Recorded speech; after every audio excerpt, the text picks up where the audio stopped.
So which one is equivalent? So once again, when we solve it, we're going to put a 1 underneath and distribute. So remember, when you multiply the tops. So 1 times 12, multiply the bottoms, multiply the tops, multiply the bottoms. Same thing here.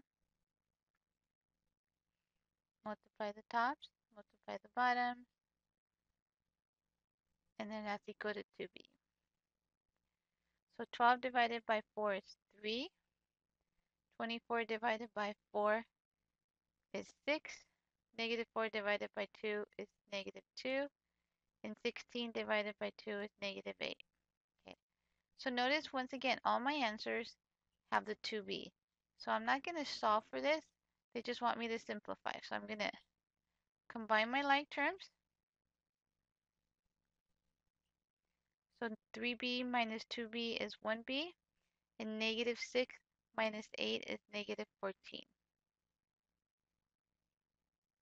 So my answer is A.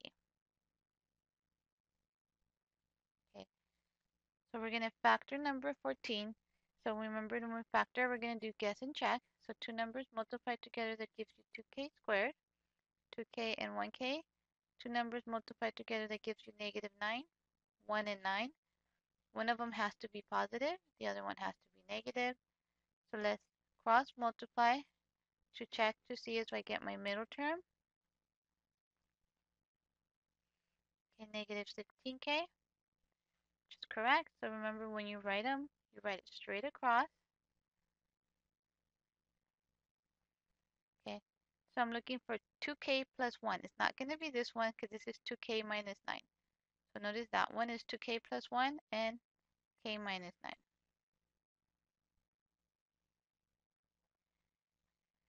Okay, 15 says if x squared is added to negative 8x, the sum is negative 12.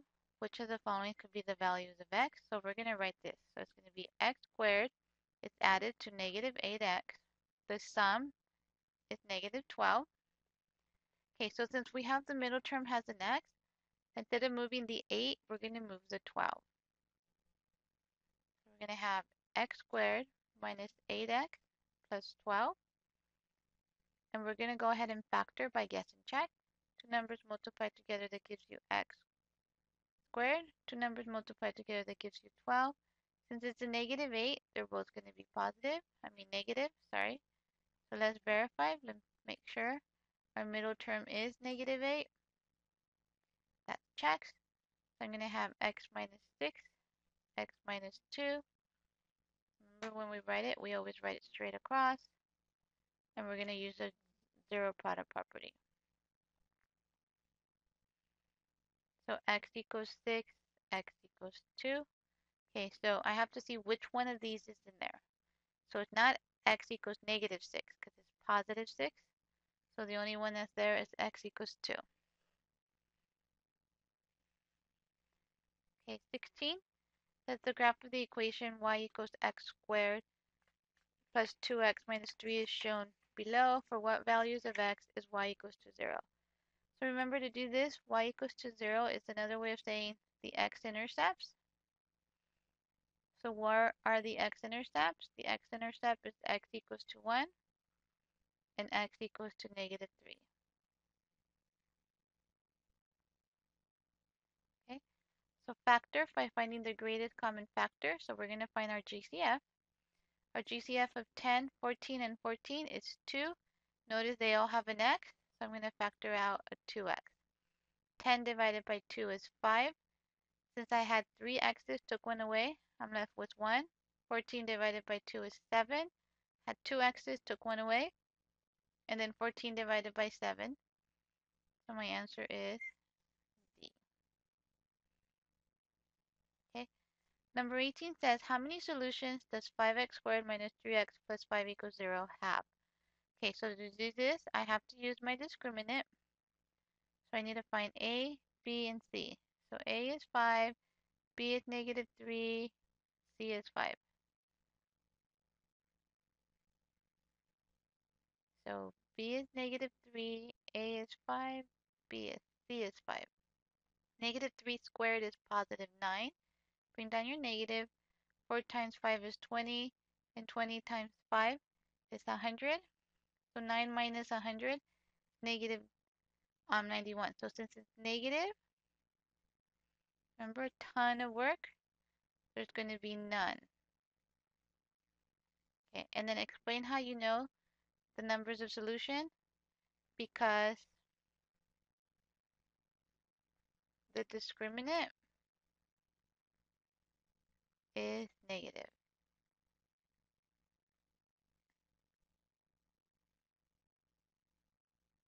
Okay, 19.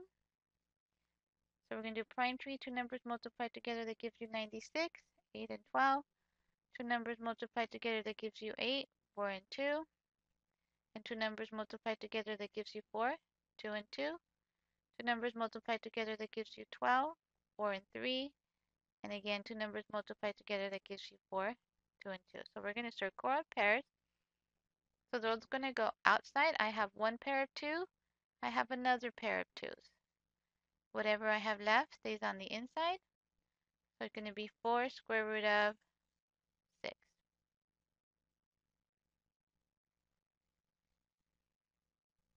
Okay, what is a solution set?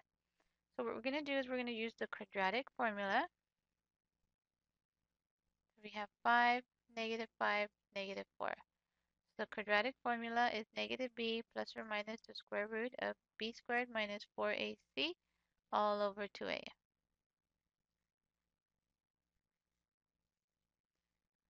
Okay, so remember, we're going to do this part separately.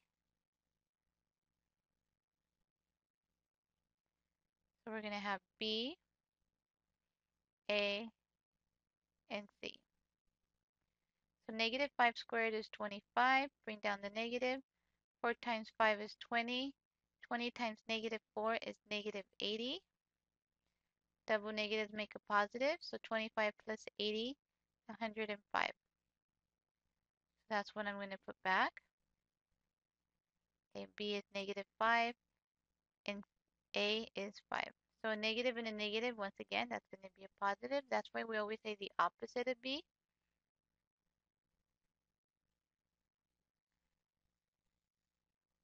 That would be my answer. Number 21 is the graph of ax squared plus bx plus c is shown below. So remember, a, b, and c's, we don't know whether they're positive or negative. They're all numbers. Okay, so it says, is a positive or negative? Well, because it's going up, okay, that means that the leading coefficient, which is a, is going to be positive. It is positive because the parabola is going up.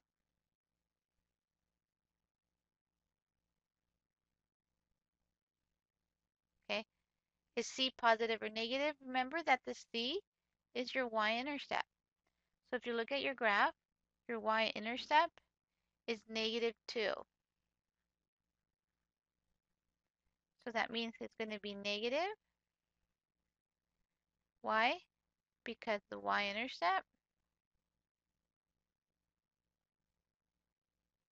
is 0, negative 2. And then finally, is a times c positive or negative? Well, since a is positive and c is negative, it's going to be negative because a positive times a negative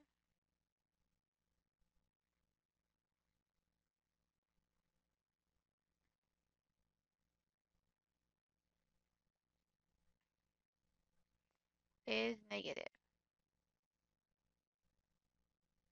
Okay, so 22 we're going to graph. So first we're going to say whether it opens up or down. It's going to open up because my leading coefficient is positive. We're going to find the y-intercept, which is right here. So that's going to be 0, 4. And then I'm going to find my x-coordinate.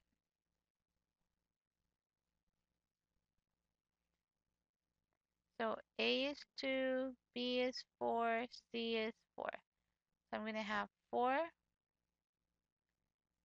and a is 2.